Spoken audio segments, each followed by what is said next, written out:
നരേന്ദ്രമോദി വന്നതിന് ശേഷം തന്നെ ഞങ്ങൾക്ക് ഈ ഗ്യാസിൻ്റെ വിലയും ഒക്കെ കൂട്ടിയതും എടുത്തതും ആദ്യം 450 ഉറുപ്പ്യ ഒരുപാട് കാലം നിന്നു. 450 ഉറുപ്പ്യൻ്റെ പിന്നെ ഗ്യാസ് വന്നത് ഒരുപാട് കാലം നിന്നു. ഇയാൾ എന്ന് വന്നാൽ അന്ന് തൊട്ട് വില കൂട്ടിക്കൊണ്ടേയിരിക്കുന്നത്. അതുകൊണ്ട് നമ്മളില്ലാത്തപ്പെട്ടവരും അതിൽ ബുദ്ധിമുട്ട് തന്നെയല്ലേ.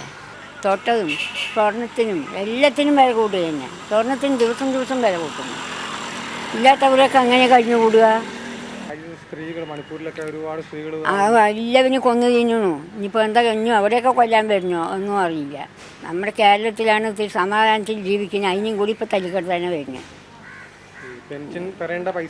പെൻഷൻ ഞങ്ങൾക്ക് പെൻഷന് 10-18 മാസം കോൺഗ്രസ്സുകാർ ഭരിക്കുമ്പോൾ നിർത്തിവെച്ചില്ലേ.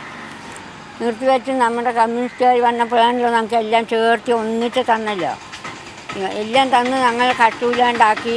ഞങ്ങൾക്ക് വേണ്ടതൊക്കെ തരും. പിന്നെ വീട് നേരെയാക്കി തന്നു. എല്ലാം ഞങ്ങൾക്ക് പറഞ്ഞ പോലെ ഒക്കെ ചെയ്തു തന്നു. ഈ നരേന്ദ്രമോദി അധികാരത്തിൽ വന്നിട്ട് സ്ത്രീകൾക്ക് വേണ്ടി എന്തെങ്കിലും ചെയ്തിട്ട് തോന്നുന്നുണ്ടോ? മൊത്തത്തിൽ ആർക്കും വേണ്ടി ഒന്നും ചെയ്തിട്ടില്ല. അവരുടേതായ ഒരു കാര്യങ്ങൾ മാത്രം നോക്കുക. അല്ലാണ്ട് നമുക്ക് സാധാരണക്കാരെ നമുക്ക് പാവങ്ങളാണ്. അപ്പോൾ ഒരുപാട് ബുദ്ധിമുട്ടും പ്രയാസങ്ങളും അനുഭവിച്ചുകൊണ്ടിരിക്കുന്നവരാണ്. ഗ്യാസിനാണെങ്കിൽ നാൾക്ക് നാൾ വില കൂടുതൽ. കേരളത്തിന് കിട്ടേണ്ട ആനുകൂല്യങ്ങൾ തടഞ്ഞു വെക്കുന്നു. പിന്നെ കേരളത്തെ സാമ്പത്തികമായി ഉപദ്രവിക്കുന്നുണ്ട്. സാധാരണക്കാരെ ബാധിക്കുന്നില്ലേ? തീർച്ചയായിട്ടും സാധാരണക്കാരെയാണ് ബാധിക്കുന്നത്. പൈസ ഉള്ളവർക്ക് നോക്കേണ്ട കാര്യമില്ലല്ലോ. അവർക്ക് അതിൻ്റേതായ പൈസ ഉണ്ടാവും. അപ്പോൾ അവർ പറയണത് എന്തും അവർക്ക് കേൾക്കാൻ പറ്റും. നമ്മൾ സാധാരണക്കാരായ വെയിലത്ത് പോയപ്പോൾ ഞാനൊരു വയ്യാത്തുള്ള ഒരാളാണ്, വീരാൻ്റാണ്. പിന്നെ എൻ്റെ ഭർത്താവിന് നല്ല ഏജായിട്ടുള്ള ആളാണ്. അപ്പോൾ കൊണ്ടുവന്നാൽ തന്നെ എൻ്റെ ഉമ്മാനെ ഞാനാണ് നോക്കണത്. അപ്പോൾ കൊണ്ട് തന്നെ ആങ്ങളാരൊക്കെ ഉണ്ട്, ഇല്ലയെന്നല്ല, അവർ നോക്കും. പക്ഷേ അതല്ലല്ലോ കാര്യം.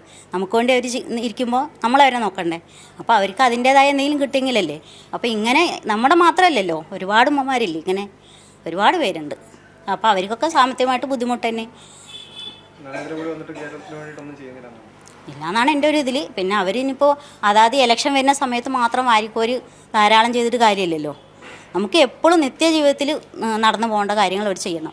പക്ഷെ അത് എപ്പോഴെങ്കിലുമൊക്കെ ഒരു ഇതുപോലെ ഇലക്ഷൻ വരുമ്പോൾ മാത്രം ചെയ്തിട്ട് പിന്നെ അത് കഴിഞ്ഞു. അപ്പോൾ ആ ഇലക്ഷൻ സമയത്ത് കാണുന്നതാണ് ഈ ജനങ്ങൾ കാണുന്നുള്ളൂ.